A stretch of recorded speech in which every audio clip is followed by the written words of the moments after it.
Nice. That was a strong clap. That was I used to do it every single day. I didn't have to on the sofa. Yeah, so you're used to the clap. I used to clap. I've for been England. useless. I've been absolutely I useless. used to clap for England. That was Yeah. Olympic clapper. Yeah. This is me on the road, the best podcast you'll know.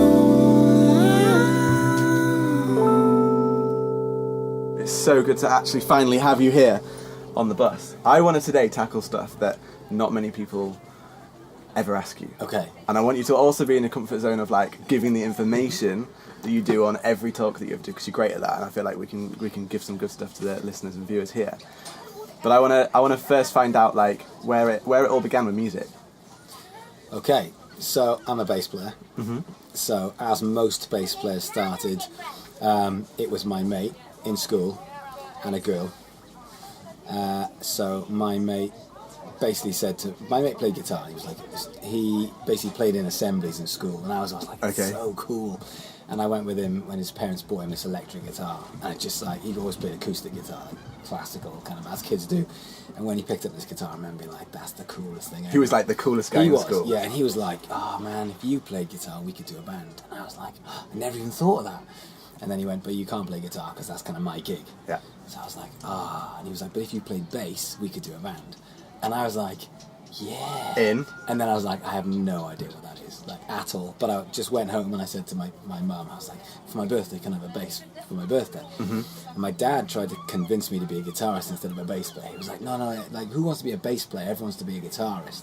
And I was like, "No, but I won't be allowed to be in a band if I'm a guitarist." And this kind of went on for a while.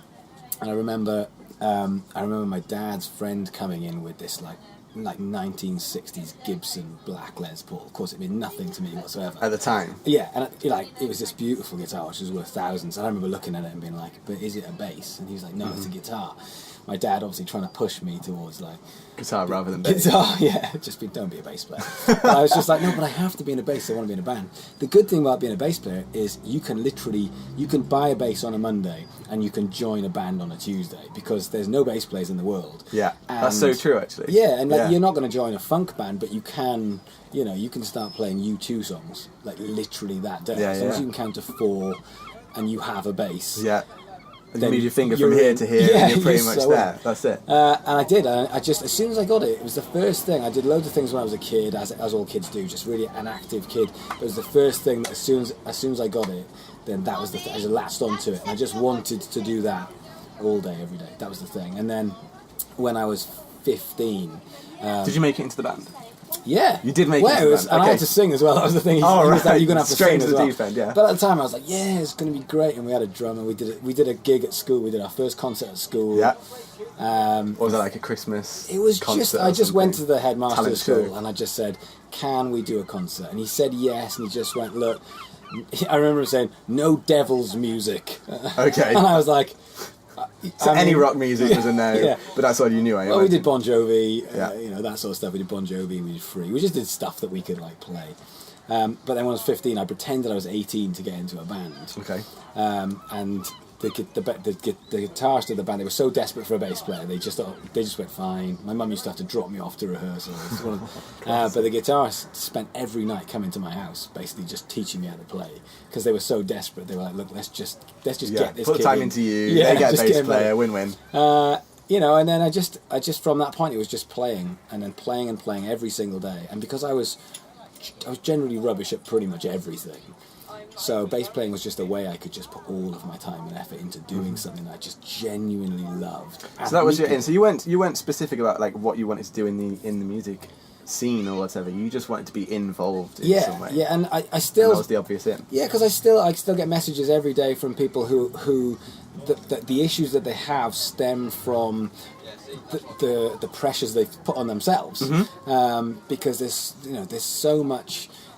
being a creative, there's so much pressure on taking over the world and selling millions of records. And I think back and I think, well, the best time I ever had as a musician was when there was no pressure. Because it was like 4 or 5 mates turning up to a rehearsal room and just making a racket, and writing songs and just having fun, and then when you get a gig, it was like, we got a gig. It wasn't this. It was almost like the naivety stage was you the didn't best go, stage. And how much are we going to get paid? Yeah. You'd be like, who cares? You were just like, we're going to be the biggest band in Brighton or wherever you were. And it was amazing. Yeah, it was in Swansea as well. Swansea. So, So that's where you grew up. That's where you grew up. In Swansea, yeah, and it was like a graveyard of ambition where there wasn't much happening in Swansea, but the quality of musicianship was huge. And then everywhere I go after that, sort of playing and touring and stuff, I always just thought, how was people so good? It's just because they wouldn't leave. And there was nothing for them to do, so they just got better and better. Yeah, and just better. did it all day, every day, smashing it. So for people that don't know you, let's just jump forward to being in Brighton now.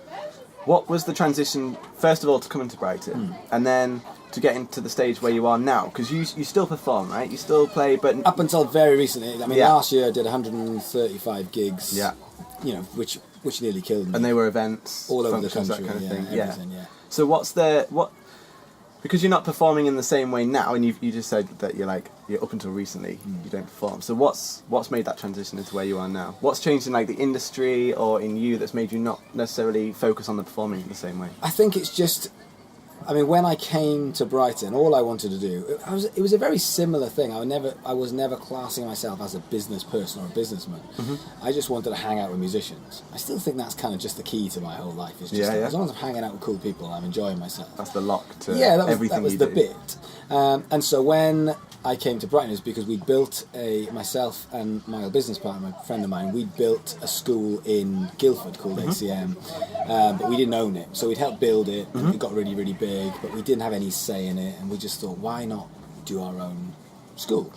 And we looked around at a bunch of places. Brighton was just so cool. We came to Brighton and we decided we were going to build this school, and the idea was to have it really, really small, and it just got bigger and bigger and bigger and bigger and bigger, which was, it was an amazing journey. And at the end, before I sort of left, the bit I always loved was this bit, sitting down and just talking to musicians, chatting about what they wanted to do or how they could do it and the strategizing. But I couldn't do any of that because I was dealing with accountants or financial controllers and stuff, and it was like proper business, and I had to dress in suits and stuff. And it was like, I don't want to do this anymore.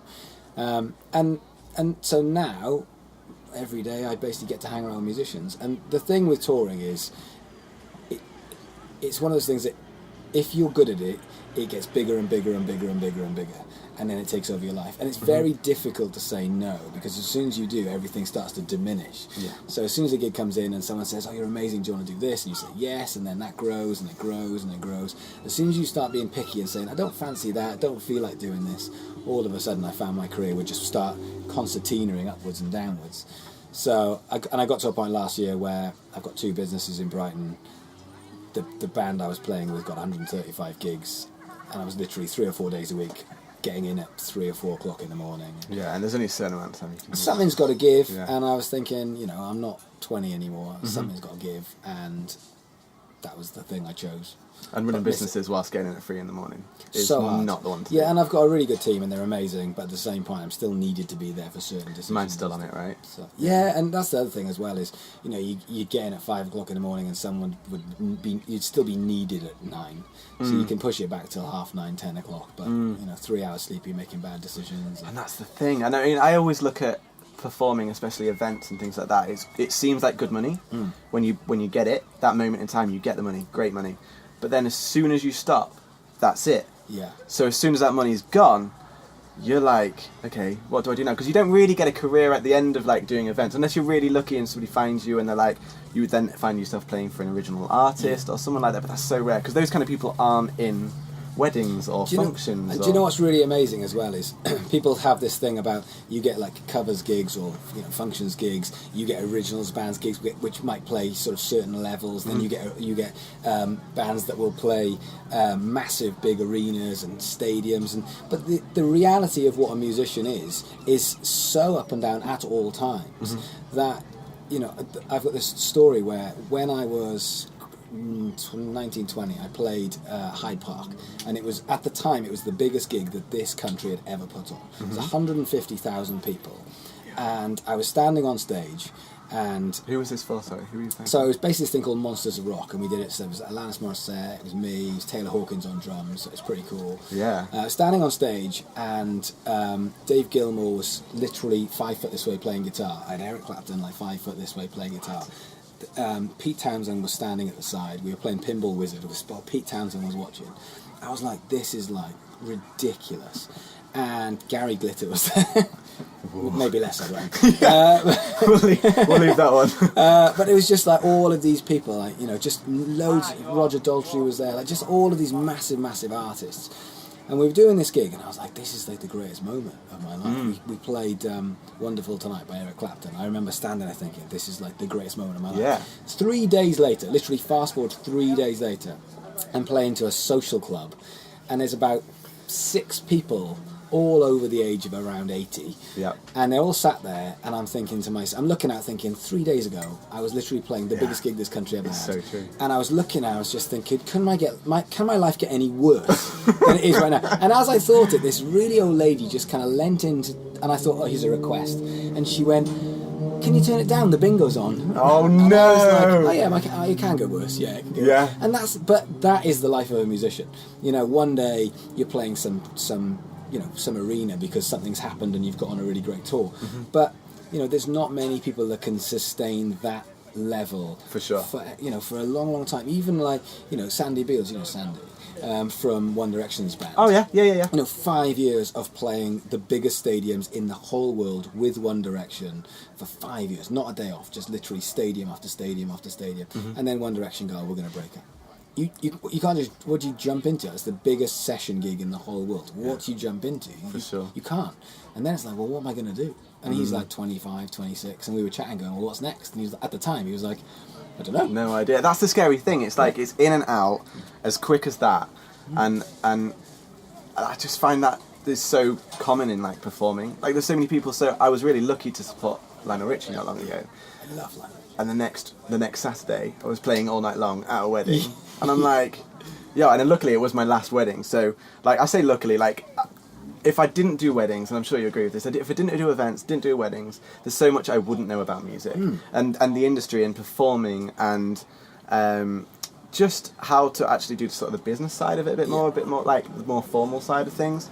So I wouldn't, without all that, I wouldn't be stood there performing for Lionel Richie. So I'm grateful for it, and I think everybody should do it. You always say this, right? That everybody should do the performing side, but you've got to have a backup in some way to like whatever's next. Because if you have, I don't know, you have kids, you get a family, or you can't be out Thursday, Friday, Saturday till 3 a.m. It's very tough. It would be hard. You can do it, but it would be really, really tough.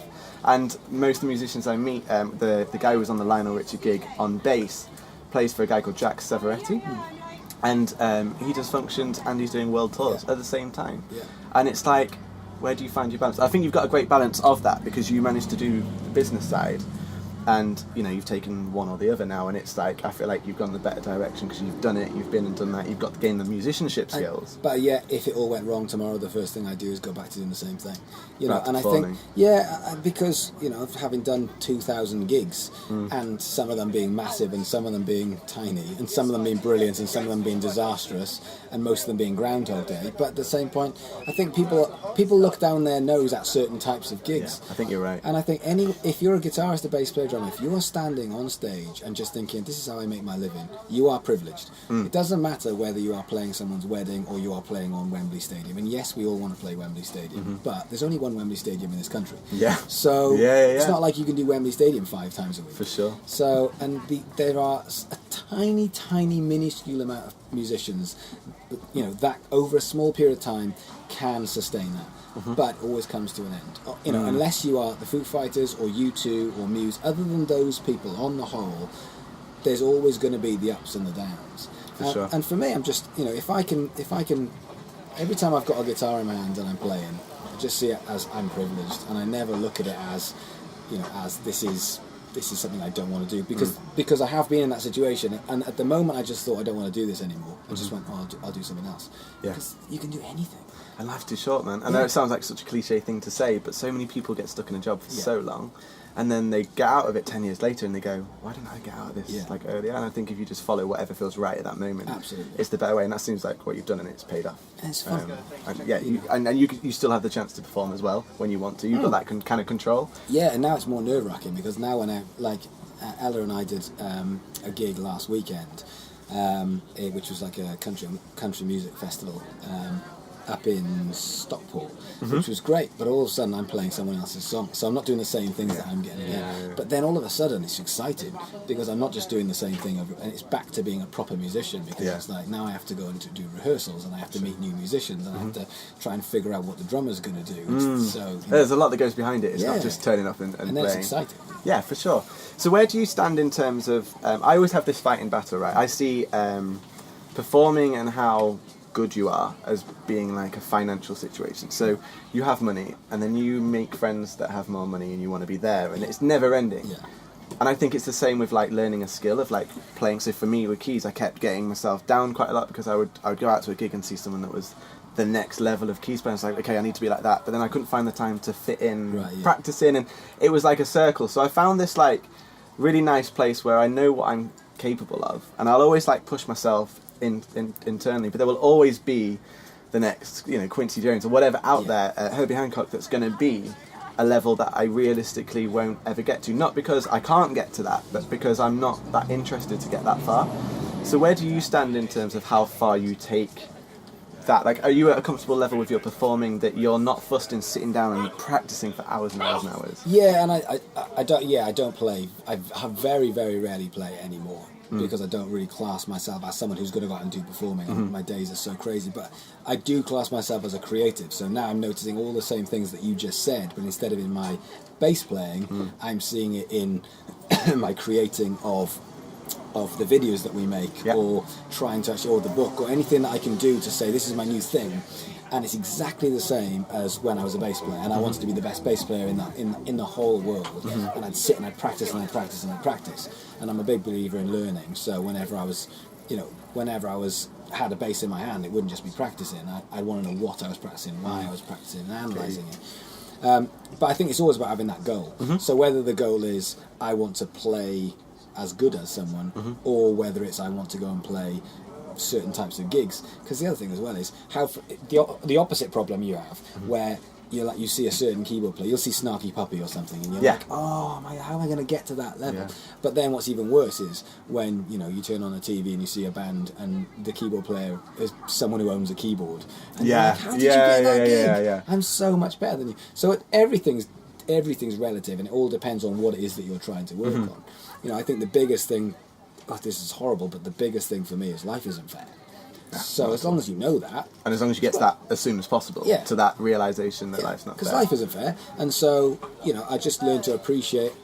As a bass player, I feel that I'm very competent in my ability. Then I see certain, now, especially nowadays with Instagram and certain things where you see bass players from different countries, and they've always been there, but when you were growing up you didn't see them because how many people who are watching this are like the best drummer in their village, or the best guitarist in their town, or the top few percentage in their city, and then all of a sudden Instagram throws up the best people in the entire world, and you're like, wow, these, they've always been there, but now they're just right on show.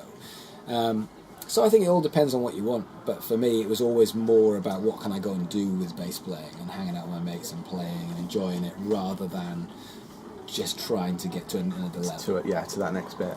So now you do a lot of social media stuff now.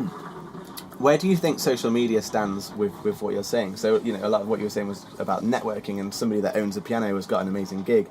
They're obviously great at networking. They're obviously great at meeting people that can get them to that next level, which I think is a massive thing, because I think so many people will sit in their bedrooms and learn to play for so long, and then they can't get the gigs, and they'll be like, okay, why can't I get to this level? Why can't I get to that level? And I think a lot of people stay behind closed doors, and then I think when they take it onto the road, it kind of keeps knocking them down. So these people that like jump straight into a gig, I'm losing stuff here. These people that jump straight into a gig, how do you see social media fitting into that? So people don't have to focus as much on their performing, and they can maybe get to a certain level, then put into their social media or networking in some other way. We're in a time, especially this last 3 months, I think we've turned a corner in social media, and something's happened and really highlighted something that we've never had before, which is social media keeps bringing out new bits of platform, or it's got sort of new. Instagram brings out IGTV, and then YouTube brings out YouTube Music. Every day there's something new that's coming out, and everyone feels like they need to be on everything, and that's the bit that slows you down. And then everyone goes and watches Gary Vaynerchuk or those sorts of people, and it's like, you need to be on everything. And Gary Vaynerchuk's got about 18 people that follow him around doing all this sort of stuff. It's like, we're musicians, we're creatives, we can't. I have Morgan, and we make stuff, but if I could have another 5 people, I could do more. And we've just hit this cusp, which is really hard, where people are now trying to do so much stuff on social media, it's really affecting the creative side, the art that they're doing, and also therefore their personal kind of psyche of how they can actually get the stuff out there. It's too daunting, it's too much to do. And I think we need to say, yes, you've got Instagram, yes, you've got YouTube, yes, you've got Facebook, yes, you've got a million other options. You don't need all the options. If you want to get from A to B and you've got a motorbike and a car and a helicopter and a plane, that's fantastic. But just pick one and let's go with it. Go for it, yeah. Because at the moment, people are just panicking about trying to do everything all of the time, and it's going to affect themselves, because then, all of a sudden, they're kind of they haven't got the time to put into their art, and then most musicians have the perfectionism thing where they just go, it's not good enough to put out. Then they've got to try and put it on 5 different platforms. Well, we literally had this yesterday. We were doing a session with Morgan, your video guy, and we were talking so much about like hitting the level of perfection. So I think you work on a track to like this sort of level, and that's the level that everybody notices. That's like anything above that is your perfection, and it's only really for you. And I think that bit takes so much longer than this bit. And by the time you've got to here, you could have got 3 more songs recorded. And people, I think this is something that social media has like implanted in us, that everything's got to be perfect. So where do you stand in terms of like personally? What do you think we need to change about social media? Well, because you've got that kind of quality versus quantity thing, and everyone's different, because everyone's skill set's different, everyone's bank balance is different, everyone's time is different, how people perceive quality is different. So it's very, very different to answer that question. But it is, sadly, it is both. You can make the greatest thing in the world, but then if you don't have the momentum to follow it up, then you lose out. At the same point, you can make videos 3 times a day, but if they're rubbish, no one's going to want to watch it. So there is that balance of where's the sweet spot, and everyone's got a different sweet spot. It's finding that point, isn't it? So when you get to that level where anything above it, nobody's really going to notice other than yourself. It's finding where that is. And also, when you're finding it, then you've got to reflect against what social media is, or where social media is right now. Because the algorithm keeps changing, all of a sudden, it gives us a different way of thinking than it did 6 months ago. So now, for example, that you can get away with making higher quality content in less often. You can get away with that now more so than you could 6 months ago, I think, because the algorithm, if you make something better, will push it harder. But then what you can't do is you can't use that as an excuse to say, well, in that case it's got to be perfect and I'm going to really make it really, really good. So it's a really tough one. It's a really fine line. But for me, I think we can. The area for me is to find the social media that works. And I'm doing lots of bits on social media because I feel like I'm in social media, and therefore a big part of this is me learning about social media. If I was a musician using social media, I wouldn't be doing all of the things that I'm doing now. I wouldn't be doing Instagram, IGTV, Facebook Live, Instagram Live, YouTube, Snapchat, blogs, YouTube Live now Twitter. as well. Like, there's just so many things, and I'd be like, I wouldn't do that. I'd say this is my thing. And just stay in there. So flipping it around then, as a user, how do you deal with, because you post so much stuff, and I know you've got a team of some people that help you with that. What do you actually use every day? Well, the frustrating thing is no matter where you get to, it's not enough. So like you were saying with the music thing, because when you say that, I'm like, oh, that's nice, because I feel like we are literally running on half a tank of petrol. I feel like we could be doing twice as much. The thing that hampers me is two businesses. I'm building a business. I've just bought a business. I've already got a business which is expanding because we've bought a business. All of that stuff going on. Then the book was a real fun thing to do, but now I'm like, oh, now I've got to promote a book.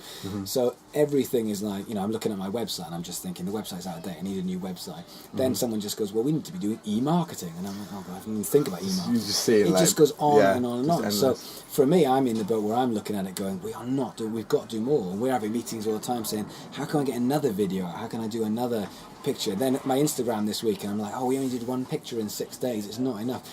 And you're constantly spinning these plates. And so, you might watch YouTube and go, wow, 6 videos in a week. And you might look at Instagram and go, he's gone. Or Twitter's gone. So it's really difficult to stay And people only consume on one kind of thing. So Absolutely. like Instagram TV started up.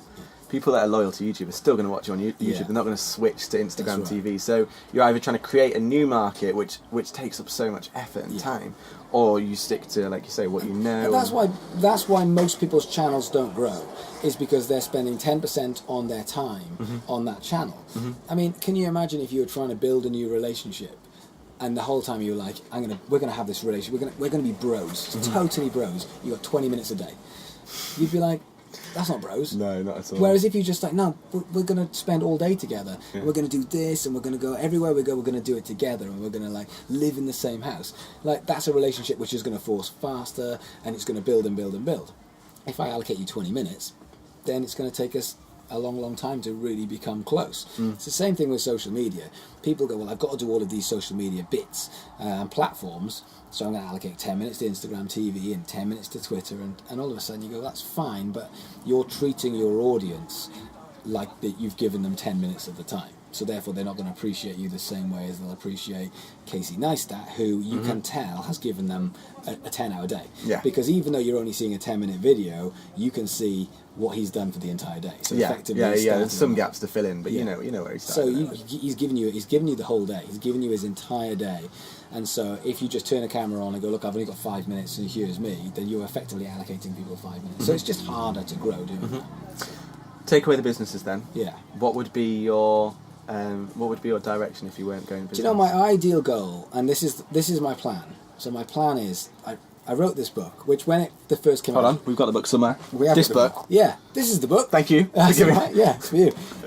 The book was just this crazy thing that came up. I mean, I failed at school twice. I had to resit my GCSEs and failed them all again. Did you? Second time as well? Yeah, both times. Yeah. Well, I got one GCSE the second time, so I resat and got one. That was it. So at that point, I wasn't going to be a lawyer, but I never really, wasn't really academic. I think the last book I read was Fantastic Mr. Fox. So this was like a way that I could actually just, I was like, and now you've written a book. Yeah, I've written a book. And now I want to write a bunch of books. So this is the same thing as albums. So what people do is they go, we've put an EP out, and then they get really frustrated that it hasn't built. Well, I'm not frustrated, whatever the results are for this, because I'm not looking at book number 1. I'm looking at book number 4.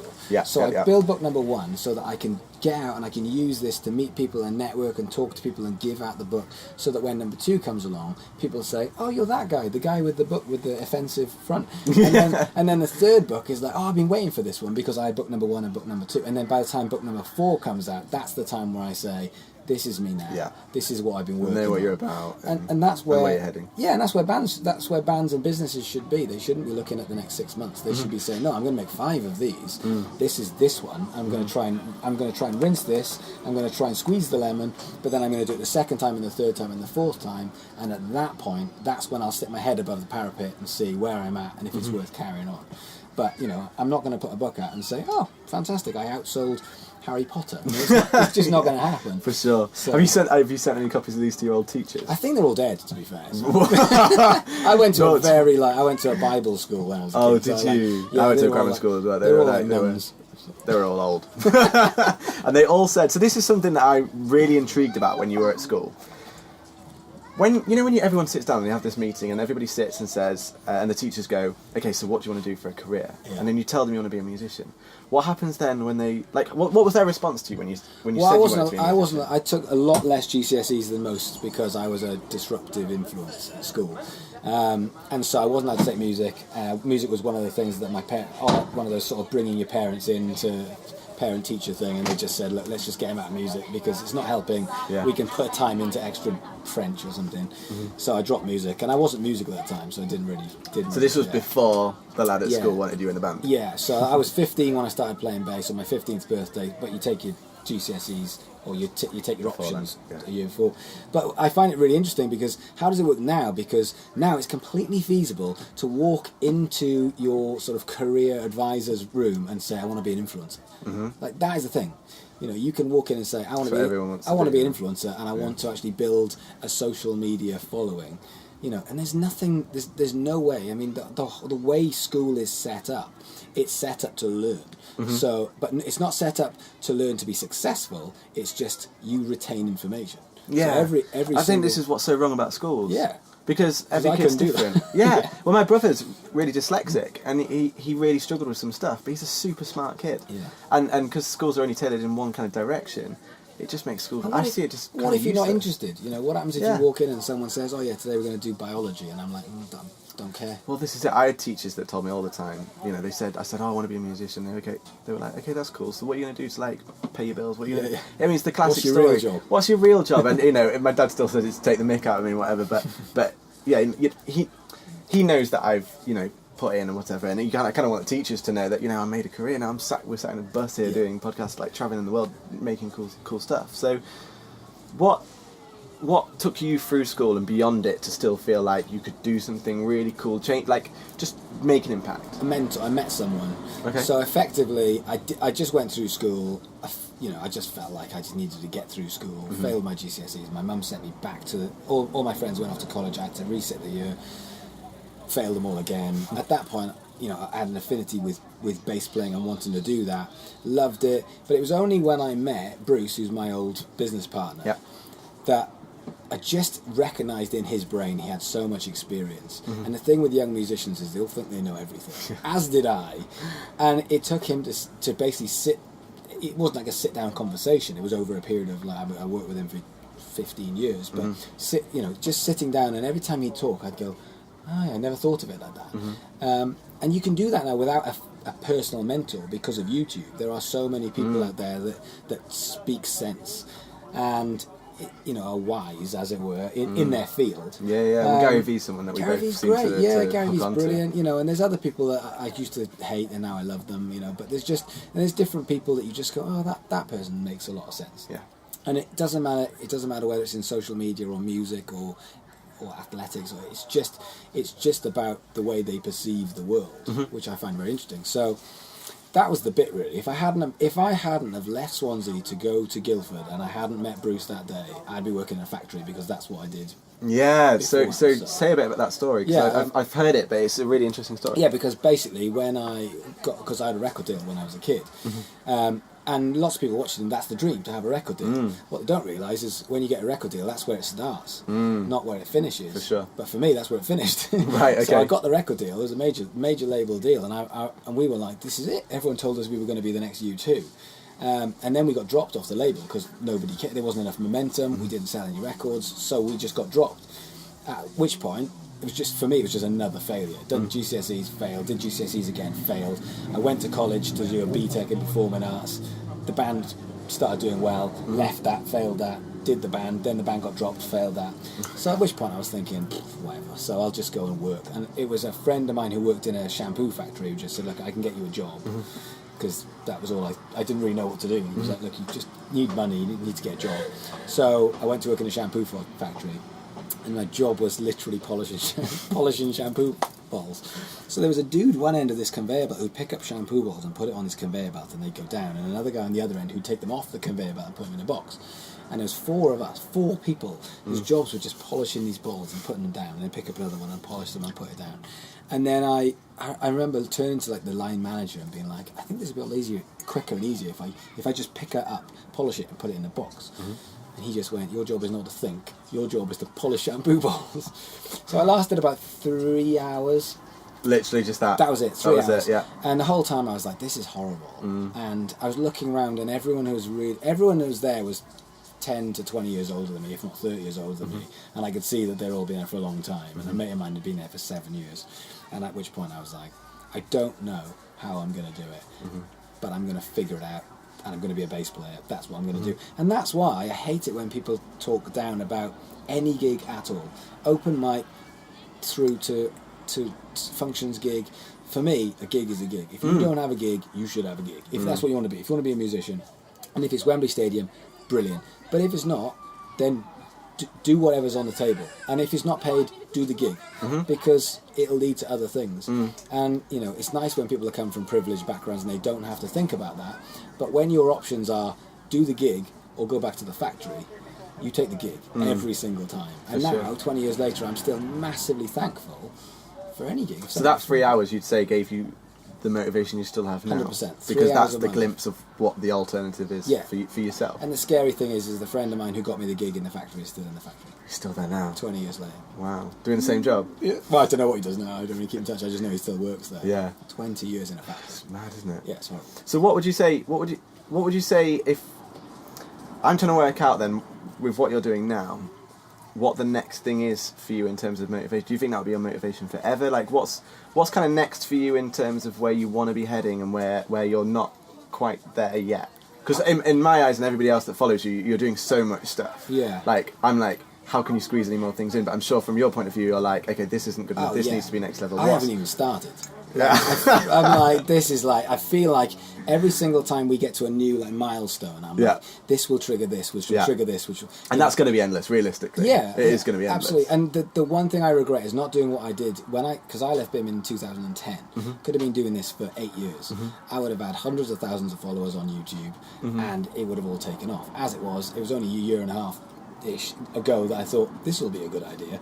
So I started it. But you know, we do live in a numbers society. People do look at numbers, and you get all these YouTubers that go, it doesn't matter about numbers. Well, it does. You know, I watched a Casey Neistat thing yesterday, and the models nowadays need to have 30,000 Instagram followers. Otherwise they don't get gigs. So it's like, it's not just about being pretty. You've also got to have influence over. Yeah, the world's about numbers now. It is. It just is about numbers.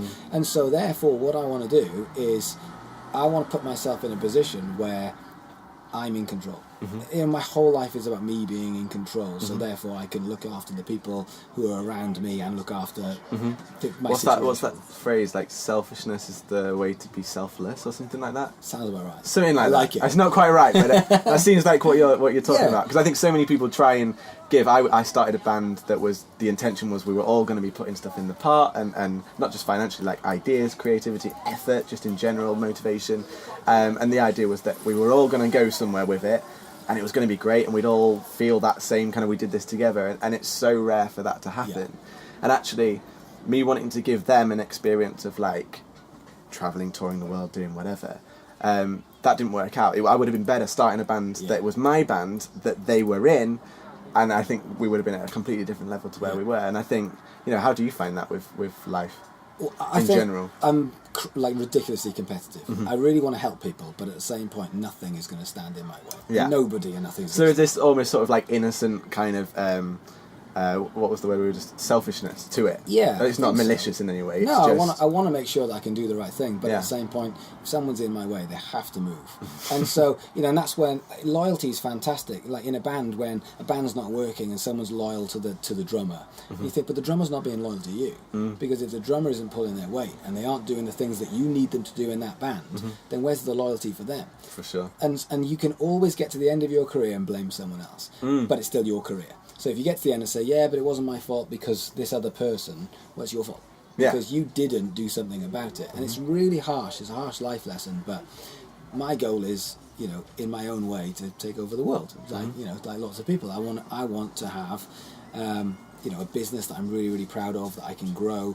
I want to be able to smash the social media thing. You know, I'm looking at this as a 20 to 30 year build. I'm not looking at this as 6 months to a year. I'm thinking, if I can write 4 books over the next 3 or 4 years, carry on working on the social media, but if I get to 100,000 followers on YouTube, subscribers on YouTube, what am I going to be thinking?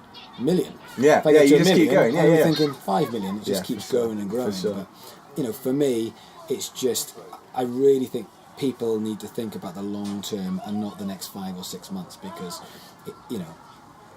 if you're going to be working till you're 70, then I've got 30 plus years. Yeah, It's a long and you've got to time. enjoy that journey as well. Yeah, People forget that, right? absolutely, yeah. People forget that the journey's been. I mean, that's the one thing as well, is as much as I love working, I think that's the bit people miss. Is It's the thing I'm most afraid of, actually. Right. Is hitting a point where it's kind of feels like it's plateaued in some kind of way. Like if I ever get to that point where I've not got the next thing to do, I that's promise a fear you, of though, mine. as a creative, that will not happen. You might. I fully agree. You Yeah. might get to the point where you don't want to do playing keyboards and piano anymore, but there will be something as creative. Yeah, that for takes sure. place. And that's the thing. I think if as long as you can keep your mind in that set of like, there is always something to do. When people say, "I've got nothing to do today," I'm just like, there's so much you can do today. Absolutely, yeah. And I think that's a super scary point for me. I don't think I'll ever be in that point. But if I was, that I'd be like scared for myself. Yeah, because I mean, I've said this loads of times, but I've been following you for so long because you're like, you should have, as far as I'm concerned, you should be up there with my massive YouTubers. I used to watch your YouTube channel every single day, and I used to absolutely love it. Appreciate And the bit where you'd always finish and go, never stop creating, I was just like, that's the bit. And like,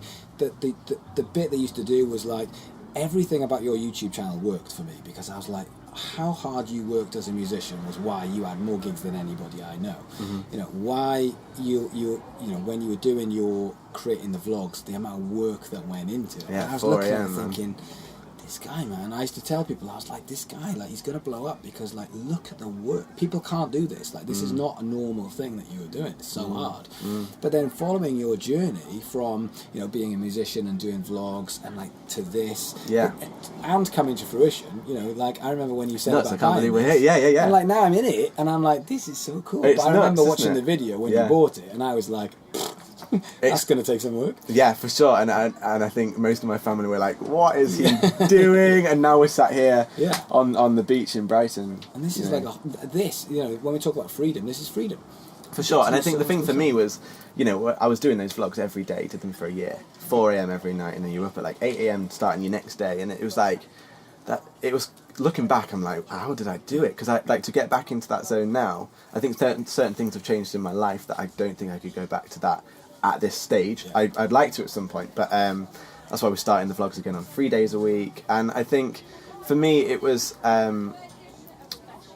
it's definitely not over. I had the break where I came and built this thing. Now we're back on it. I've got Declan as video guy that's with me now, so we're definitely back on the vlogs. We're definitely back on the content creating, and it's tweaking it, because we always talked about like it's really frustrating not having the subscribers, and for me it was always about the quality. So I never was sat there being like, damn, why don't I have the followers? Like it was like I was sat there thinking, how can I get, like, why aren't I getting the subscribers? It wasn't like I need these, and I think for so many people it's kind of like that's their goal, is they just want all the subscribers. It's not like, how are you going to actually get those subscribers, which are then fans or And what are you followers gonna or do with whatever. them when you get them? Exactly, and that's something that's yet still now I don't know, and But it's part of the journey. Even when we like look at it and go, I'd see some of the videos you were doing, and I'm like, why have you not got 100,000 subscribers? I never got it. But taking all that aside, all of the things that have still come from you doing those vlogs. Like Fully. all of That's the why stuff. that's why we're sat here Yeah, right now. because every single time I said, oh, you live in Leeds, or I was like, do you know George? And everyone would be like, yeah, I know George, yeah. Like, everybody knew who you were, Yeah, bonkers. even though, it wasn't like, I'm sure if you went to New York it wouldn't be the same, but it brings on so many things to be out there. You're just constantly pushing yourself out there, and it's the same as a gig.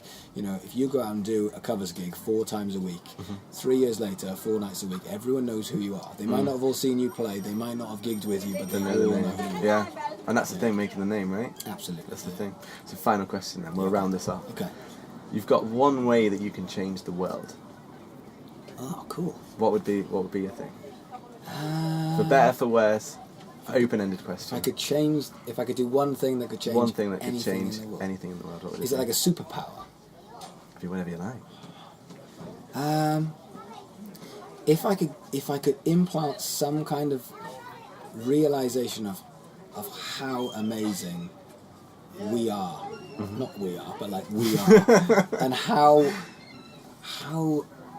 many choices that we have, because my day is constantly people telling me why they can't do something, and all I'm thinking the whole time is, I wish you knew. I wish I could just take this out and go, look at the belief, look at what you're doing, look at how good it is. And if everyone just had that belief, then apart from the world being a better place, it would, from a creative point of view, from a mental health and from a success point of view, be such a better place because every single day, without fail, I'll get 30, 40, 50 messages from people that when I bring it up, I'm like, there's some great stuff happening. They just don't believe in themselves, and therefore they don't know how to take it to the next level. And getting to the next level is actually not that hard. The belief in yourself to actually get your stuff out there and work hard, it will happen. So that would be my thing. It's an easy tweak, Yeah. but feels very hard for a lot of people. It's really hard. No. Yeah. Thank you so much for coming Dude, and chatting. I've been so excited about it. All the best with the book. Thanks. I'll keep plugging it Great. as much as I can. Thank you Now very I've got a much. copy, I can just leave it propped up Absolutely. in places around. But no, thank you so much. Love it. And And when you love to come you, back- and all the best for everything in the And future. I'll be coming up soon, so I'll be We'll coming see you up again. soon. We'll update this in the year. This is me on the road, the best podcast you'll know.